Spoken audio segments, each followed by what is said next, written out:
Hej YouTube, jeg vil vise jer, hvordan man tager sådan en almindelig kasket herom, og laver den om til en kat. Starter med at bøje den sådan her. Så kommer den til at blive rundt og op, og så folder du den tilbage lige så stille. Så bliver det til en kat. Hvis det skal være mere flad her ved skylden, så kan du putte den under en stabel bøger, så de er ovenpå eller under et fjernsynsbord. Og min er jo bare sort-hvid, så jeg har tænkt mig at putte sådan her afskib på. Så har den en lille hvid kat rundt om stadig, og så sætte den på her.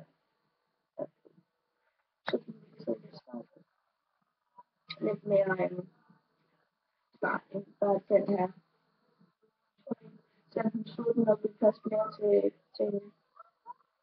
Men i stedet for at købe kapslen, så bare lav den ud af gamle kasketter. Så nemt er det. Så hvad med du spilde dine penge på en kat? Bare lav den selv. Køb en gammel kasket eller noget, og lad den op. Også bruge stofbrækken til at male den i en anden farve. Og der findes mange forskellige måder på at dekorere den, men det er bare at gå i gang, så bare gå i gang. Vi ses. Hej!